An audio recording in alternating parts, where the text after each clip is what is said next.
Hello, I'm Mike Madison, Assistant Principal at Marshall Middle School. As educators, safety is always on our minds. Families trust us to keep their children safe both physically and emotionally. Outside doors are locked, access is controlled at the front entrance of every building. All visitors check in and are provided with badges.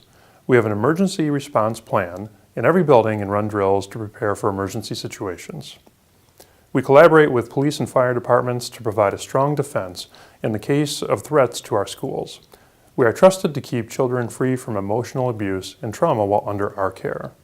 We do this by addressing cruelty and harassment immediately and by teaching students through our own inclusive, respectful, and caring interactions with others.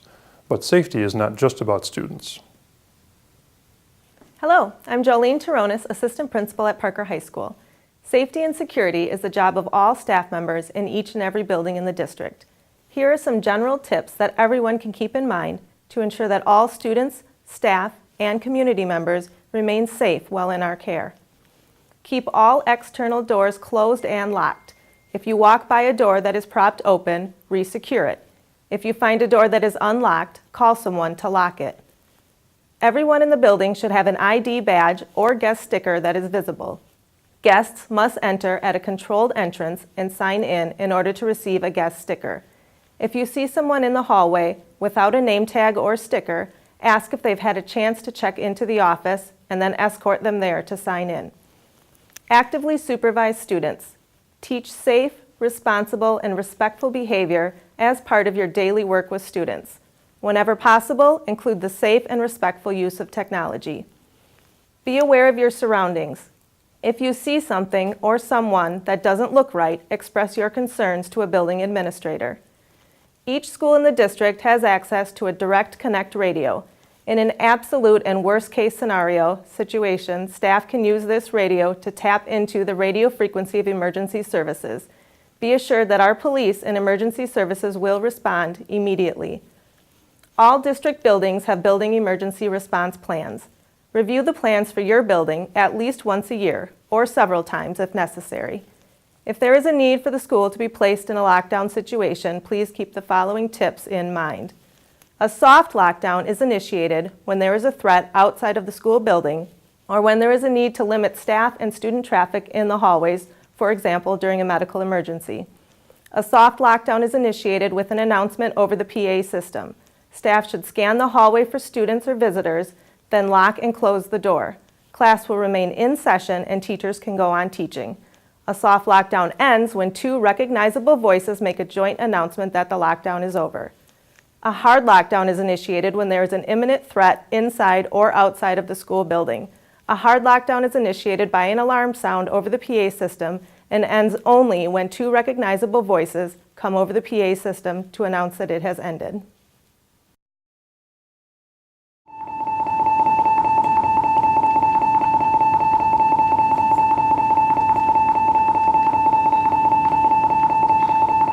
When a hard lockdown is asked for, it's because of an immediate threat inside or outside the building, and staff and student safety is a major concern. And the priority here is getting everybody into a secure location inside their classroom, which would require possibly a teacher activating the code themselves via their phone. Once the code is activated, the teacher's priority is to get their students into a corner of the classroom and to be quiet. And that teacher, if they activated the hard lockdown, make sure that they call 911 to let the police know what is going on. If they cannot talk because they're fearful they might be heard, they can leave the line open, and they can also text to the 911 center what is going on.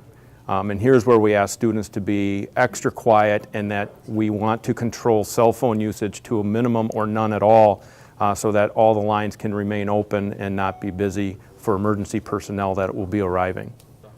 Each building is going to have a lockdown tone, and you're going to have to be familiar with each school's tone that you work in. Now, an administrator could also be putting the building into a hard lockdown, and that would come over as an announcement, and you would know that it's in a hard lockdown. But most likely, it will be a tone, and once you hear the tone, you're going to need to proceed into the lockdown procedure, checking your hallways, make sure there's nobody out there, pull anybody in that might be out there, and then securing your own room and getting your kids into a corner of the room where they're going to be quiet, and you'll make other decisions from there. If you hear the door handle shake, please do not announce that you're in the building. It could be the intruder that's checking doors to see if they're open. And if you acknowledge that you're in there, the intruder might work harder at getting into that room. So please just wait until police officers come around, and when they want to get into the room, they will have a master key to come into the room. They will not knock and ask you to come to the door. So do not open the door for anybody for any reason. Police will get into the door with a key. It's important for you to know each of the school's code to put the building into a hard lockdown, because depending on what building you're in, if you see an immediate threat to staff or students, you should be able to put that building into a hard lockdown to keep everybody else safe.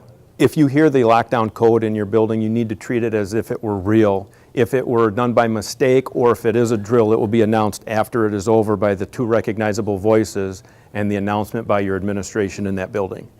Every teacher should know their classroom.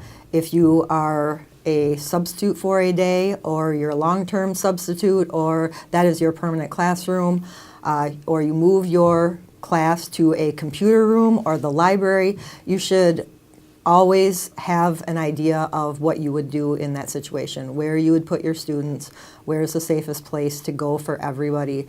Every situation and every room is going to be different, so you have to have some sort of plan wherever you are in the building.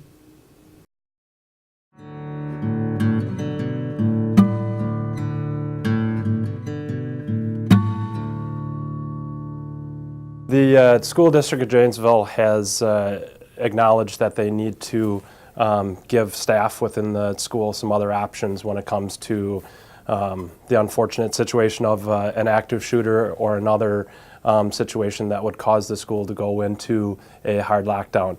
That may not be the only option or the best option for staff to use, and there's a national model of run, hide, and fight. And the running portion and the fighting portion are some new alternatives that they can utilize.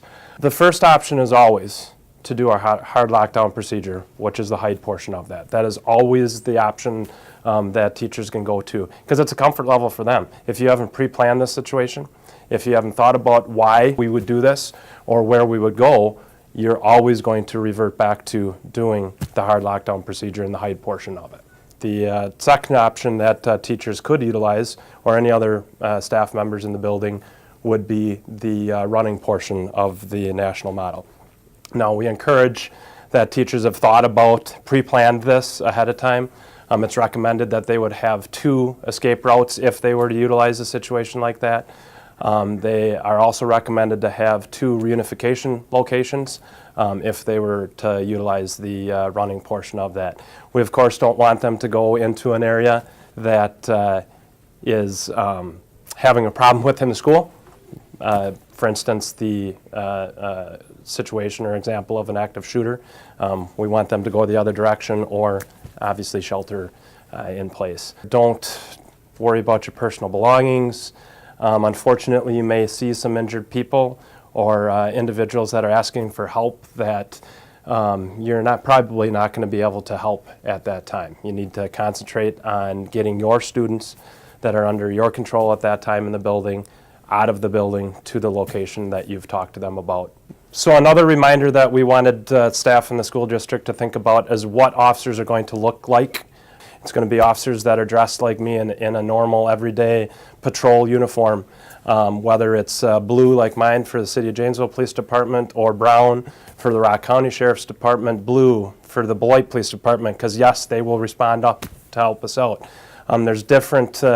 There's all different agencies from around Rock County that are going to respond to any given school within the county to assist in the situation that's occurring. So it's not going to be ballistic helmets and stuff right off the bat. And things that we want staff to remember also is there's people that work in plainclothes, detectives. You may or may not see that they're armed at times depending on their dress. You may or may not see their badges in certain situations because that's by choice. We have plainclothes officers that work in street crimes and other specialized units within the police department that don't have on your standard police uniform. They're also going to respond. If you see something that looks like they are marked as a police officer, we recommend that you follow the direction of that person.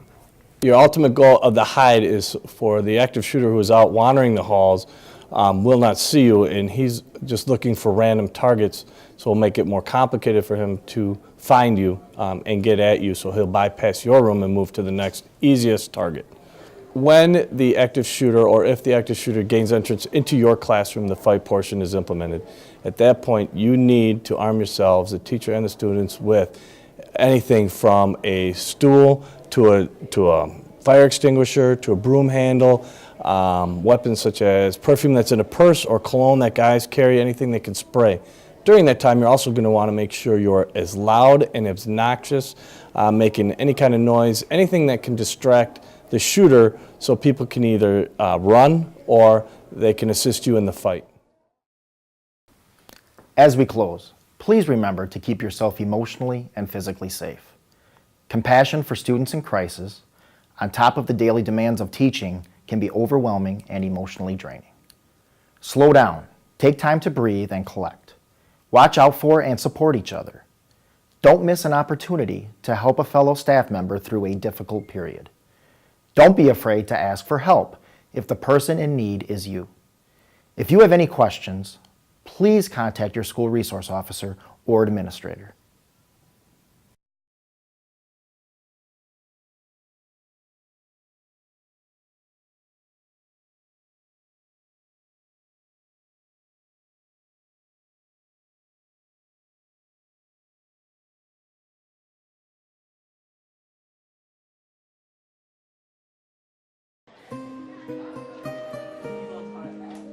Our schools are among the safest places anywhere.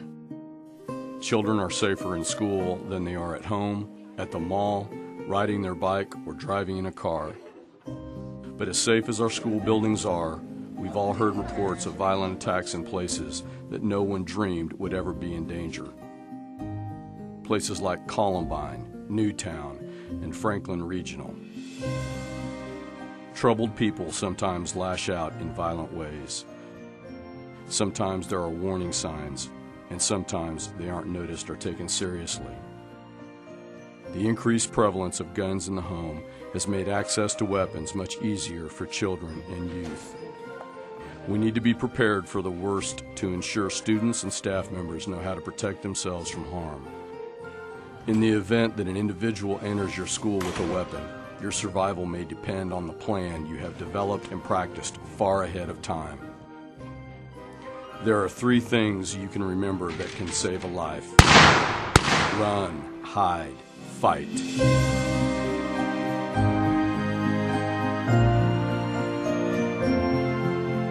Always remember, if you see something, say something. If you hear another student talking about attacking a classmate or having a weapon at school, report it. At the first sign that there is an armed intruder in your building, your initial response should be to get to a safe place. Secondly, you should alert others and call 911. I think there's been a school shooting. To get out of harm's way needs to be your #1 priority. You then need to decide whether you will run, hide, or fight. If there is an escape path, you should attempt to evacuate. Students need to stay calm and move swiftly as they follow the teacher's instructions. Staff members should help students escape and prevent others from entering the area. Get out quickly, leaving personal belongings behind. The only exception is staff should take their cell phone and classroom go kit if possible.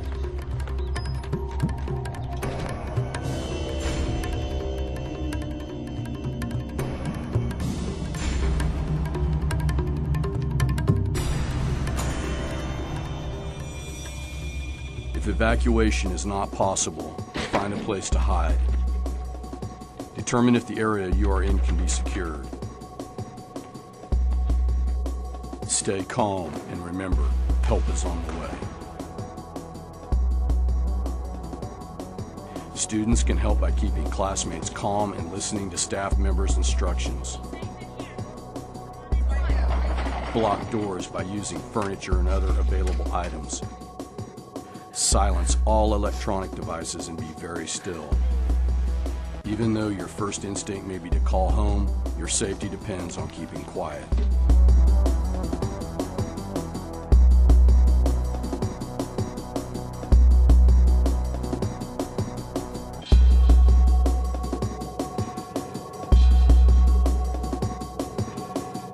As a last resort, if your lives are at risk, fight. Adults should take the lead to protect students. Use anything that can be used as a weapon against your attacker. Chairs, hot coffee, fire extinguishers, books, and any other improvised weapon. Act aggressively and commit to your actions in order to disarm your attacker.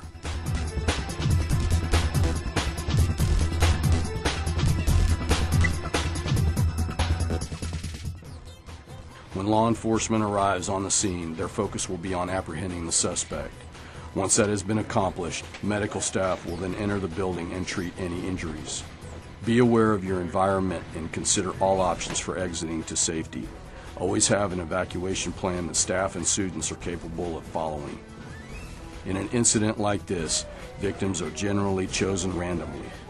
The event is unpredictable and may unfold quickly. The first law enforcement on the scene are not there to evacuate or help the injured.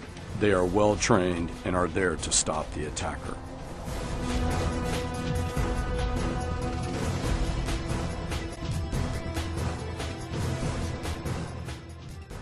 When hearing of a school incident, the first impulse for parents is to immediately come to the school to find their child. This can put the parent in harm's way and interfere with the emergency response team. Parents should not call their student during an intruder incident. If the assailant is still loose in the building, a ringing phone could lead the assailant to students. Information for parents about the incident will be conveyed through ParentLink, the news media, the district's cable TV channel, and on the district's website. Parents will be notified as quickly as possible of the reunification site for their school. To make sure our schools are as safe as they possibly can be, we should all be aware and be prepared. If you see something, say something. Your actions can make all the difference for your safety and your survival. When dealing with an armed intruder, either at school or out in the public, there are 3 key things you need to remember to survive. Run, hide, fight.